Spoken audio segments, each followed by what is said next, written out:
In this video, we're going to be talking about sponges and how to make them super big with what I'm going to be calling the Super Soaker. Tiny bit of lag, gets rid of all the kelp so there is even less lag, but just like that, we've absolutely cleared out this entire ocean monument, as you can tell how much space there actually is, and you'll also learn that the space that you can absorb is completely customizable. So with that in mind, let's get cracking. The next 3 videos we're going to be going over, we're going to be talking about the Super Sucker. That is going to be this video. Then we're going to be going over the Lava Slurper, which is basically just a lava sponge. We're also going to be talking about code compression, and I was going to talk about generics and how to use them, but instead I decided that I'm just going to make an ore sponge. You can't do both. I could make a 4th video, but instead I feel like I'm just going to save generics for a different topic. But for this video, we are making the Super Sucker, which is basically just a massive sponge. So to get started, we are just going to copy this block at the top here, and then we're going to, we're going to call this the Super Sucker. Remember, we're going to change the name in here to Super Sucker.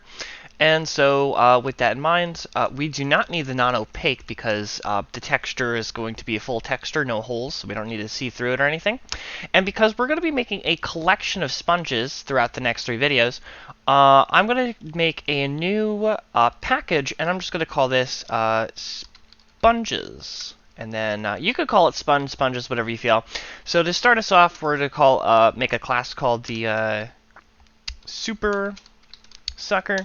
And this one is going to be probably the easiest. So just out of impulse, I like to always do this, even though I'm going to overwrite it anyways. So how do I mean, what is a sponge? A sponge is, what does it do? It absorbs water, that's its main function, but what is it, how is it doing that with the methods that we have learned? Because I'm not going to, I'll try and introduce like one thing at a time. So we know that when we place it down, on placed or on block added, those two are basically the same thing. We know that something happens in the world as soon as you place it down. So I place it down, and then that the method we're going to be talking about is the absorb water. It's going to search, I place it down, am I touching water? If so, soak it all up. The other one is neighbor update. So if water happens to flow into our little sponge, it's going to do the absorb is, am I touching water? And then just soak it up. So those are just the 2, well technically 3 methods, because the 3rd one's a custom one. And we'll talk about compression and stuff like that, but that is the next video. So for this one, we're just going to simply just copy casing. Best way you can do this is to just look up sponge block. You can look whatever block you're looking for, but here is the sponge block, and we are just going to go from the very bottom and go all the way to extends block, Control C, all the way to extends block, Control V, and you're always going to get at least the error at the top where whatever class you have has special parameters when it's being registered, which is just the settings, because there's nothing actually too special about it. And it wants to know that the block is the same name as the class. So whatever you called your class, you're going to want to call it again down here. So we called it a Super Sucker, so Super Sucker will make it through. I'm going to leave this just a mess. We'll talk about cleanup and compression in the next video. I kind of really want to do it, but we're not worrying about it. So basically, we have ourselves a sponge. We copied it over. So now it will do exactly everything that a sponge can do. But how do we make it better?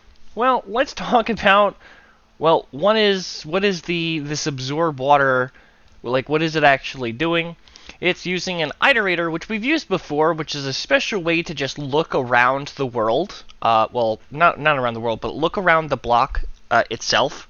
And basically it's saying basically a max depth of 6, and then how many iterations. So this has the 65. A good way to think about this is how far away from the block do you want it to be, and then how many like total blocks do you want it to just soak up. I try and keep this ratio as good as possible. So just for you know, let's 6,000. 65,000. So this is going to be a pretty big sponge. Now, depending on your computer, you may want to either increase or lower the number, however you feel. I will tell you that taking the water itself doesn't cause actually too much lag. What's going to cause lag with a sponge is the fact that when it takes up kelp, it's going to drop the stack of the kelp, and when it does that, that can cause that can cause an immense amount of lag. I think if we just get rid of these 2 lines of code right here, it's going to make sure that we don't suck up, or it won't break the kelp. So it should just soak up the kelp without dropping the item entity, which saves even more lag. So if I actually wanted to increase an extra one, I can. It's completely up to you. I would recommend at least starting just a 0 at a time, 10 times. My computer can handle it. 10 times computer can handle it. I've done 10 million blocks of water before. I had a little bit of a 3-second lag spike, but because I'm also recording right now, we're not going to try that. Make sure that you, we have in the previous past, I've showed you how to do all the stuff on the left. We're not doing anything new or special about it, so just remember how to create your block, and then you can get that started in your little world.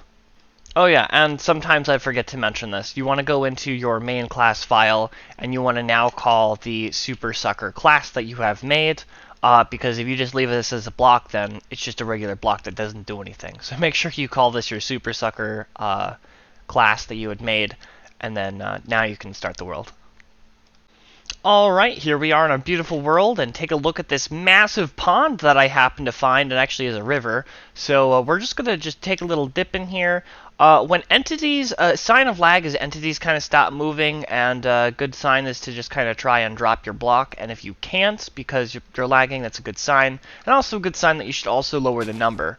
But that was probably a quick second, and instantaneously, yeah, look at how much water it really just soaked up. It did a fantastic job. I just found a nearby pond, and yeah, so it's gone. Let's actually /TP at S, and then actually I don't even know where I'm teleporting. Let's do /locate biome, and then we'll look let's look for an ocean. Teleport to an ocean, and then there we go. We'll just kind of come over here and then pretend, like I said. So I'm gonna do this. I'm gonna try and drop the block, and you'll notice as soon as I dropped it, it didn't go for that quick second. But here you can see it's gonna make this nice. It's gonna make like 2 pyramids, like the pyramids with 4 sides on top of each other. That's the shape it makes. But as you can tell, it definitely soaks up a massive amount of water. And then, like I said, with the kelp, because we got rid of the drop stacks, all this kelp that would normally drop an item entity, which would lag your world to all heck, you'll see how it just deletes it, which I'm perfectly okay with, because I'm not looking for an immense amount of lag. I'm just looking to absolutely clean the ocean. So with that all in mind, hopefully this isn't lagging the recording. Could you imagine? I mean, this is practically all we're going to be doing in this video. The next one is going to be doing the lava. So we're going to be working on that. Pretty nice, pretty nice. And we're also going to be doing, because that's actually a pretty simple change, we're going to just simply change water to lava. So to make the video a little more interesting, we are also going to be talking about code compression, which isn't interesting, but it's kind of, it's nice to know. But that's going to wrap this up. So if you still have any questions about how to copy and paste, Control-C, Control-V, there you go. All questions have been answered. So thank you guys so much for watching, and without further ado,